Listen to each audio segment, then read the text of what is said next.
Bismillahirrahmanirrahim. Assalamualaikum warahmatullahi wabarakatuh. Perkenalkan, nama saya Muhammad Ansori dengan NIM 2223110053. Saya dari kelas 6 BHKI. Di sini saya akan membuat video tentang definisi hukum waris untuk memenuhi tugas UTS mata kuliah hukum kewarisan. Definisi hukum waris yang pertama, menurut Islam, waris adalah pemindahan hak milik harta pewaris kepada ahli waris yang berhak sesuai syariat setelah dikurangi hutang dan wasiat. Ini sesuai dengan Al-Quran surat An-Nisa ayat 11 sampai ayat ke-12. Kemudian yang kedua ialah menurut BW, definisi hukum waris ialah pemindahan hak dan kewajiban atas seluruh harta benda pewaris kepada ahli waris berdasarkan hukum perdata. Ya, ini terdapat di pasal 830 BW. Kemudian yang ketiga, definisi menurut hukum adat ialah pemindahan harta peninggalan kepada keluarga atau sanak kerabat menurut aturan adat setempat. Ya, ini bersifat komunal atau kolektif atau individual tergantung adat. Kemudian yang selanjutnya adalah sejarah hukum waris di Indonesia. Yang pertama, yakni masa Kerajaan Nusantara, sistem waris adat dominan atau patrilineal atau matrilineal. Kemudian yang kedua, masa kolonial Belanda, yakni sistem hukum pluralis BW untuk Eropa dan Timur Asing, serta adat dan Islam tetap berlaku. Kemudian yang selanjutnya ialah masa kemerdekaan, sistem pluralisme hukum waris, yakni BW, Islam, dan adat, serta di KHI tahun 1991 yang memperkuat posisi hukum waris Islam. Kemudian yang selanjutnya adalah konsep moderasi beragama dan sistem hukum waris di Indonesia. Moderasi beragama yakni sikap tengah, tidak ekstrim, mengakui keberagaman sistem hukum waris di Indonesia, yakni Islam, BW, dan adat. Sistem hukum waris di Indonesia yang pertama BW, yakni formal, kemudian kodifikasi hukum barat, bilateral, hak individual, dan sekuler. Kemudian menurut Islam diatur dalam Al-Quran, hadis, dan ijma. Bilateral, berkeadilan, adil gender dengan pertimbangan sosial. Kemudian yang ketiga, adat, yakni variatif sesuai kekerabatan atau patrilineal, matrilineal, dan parental, berbasis komunal serta musyawarah. Kemudian yang selanjutnya adalah asas-asas hukum waris.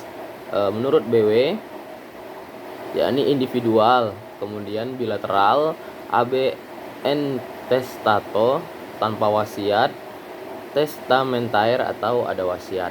Kemudian yang terakhir adalah asas menerima warisan beserta hutang pewaris. Kemudian menurut Islam, yang pertama ialah ijbari, yakni otomatis jadi hak waris tanpa perjanjian. Kemudian bilateral, yakni dari kedua orang tua, serta prioritas zawil furud, lalu asobah serta zawil arham. Kemudian yang ketiga menurut adat, yang pertama adalah kekeluargaan komunal, kemudian patrilineal atau matrilineal atau parental, serta kemudian musyawarah mufakat adat lokal. Kemudian ahli waris. Menurut BW, golongan 1 adalah anak dan pasangan. Kemudian golongan 2 adalah orang tua dan saudara kandung.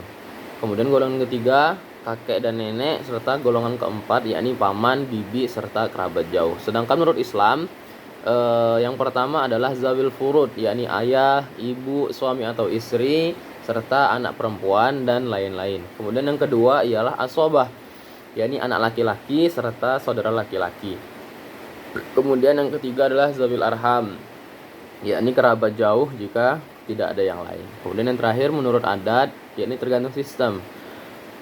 Yang pertama, patrilineal ialah anak laki-laki dominan, sedangkan menurut matrilineal adalah anak perempuan dominan, serta parental ialah anak laki-laki dan perempuan itu seimbang. Kemudian hak dan kewajiban ahli waris. Menurut BW, haknya ialah menerima warisan. Kemudian kewajibannya ialah bayar hutang pewaris serta biaya pengurusan jenazah. Kemudian menurut Islam, haknya ialah menerima bagian waris serta kemudian kewajibannya ialah bayar hutang pewaris, kemudian menunaikan wasiat yakni dengan maksimal sepertiga harta, serta yang terakhir ialah biaya pemakaman. Kemudian yang ketiga menurut adat, haknya ialah menerima harta adat atau warisan sesuai adat, kemudian kewajibannya ialah menjaga adat serta mengurus keluarga. Kemudian ini ada ahli waris pengganti. Menurut BW, berdasarkan pasal 842 BW, ahli waris pengganti ialah anak dari ahli waris yang telah meninggal mendahului pewaris, yakni berlaku garis lurus ke bawah. Kemudian menurut Islam, terdapat dalam pasal 185 KHI, ahli waris pengganti ialah anak dari ahli waris yang wafat sebelum pewaris, berlaku untuk garis lurus ke bawah dan tidak ke samping. Kemudian hibah dan wasiat. Menurut BW, wasiat yakni tertulis, yakni maksimal setengah bagian jika ada ahli waris sah. Kemudian hibah dapat diberikan kapanpun, kemudian berlaku seketika setelah pemberian akta hibah. Sedangkan menurut Islam, wasiat ialah maksimal 1/3 harta pewaris berdasarkan pasal 195 KHI. Kemudian tidak boleh untuk ahli waris kecuali dengan persetujuan ahli waris lain. Kemudian hibah ialah berlaku setelah serah terima atau ijab qabul, serta bisa diberikan kepada siapa saja, tapi dalam praktik Islam harus adil.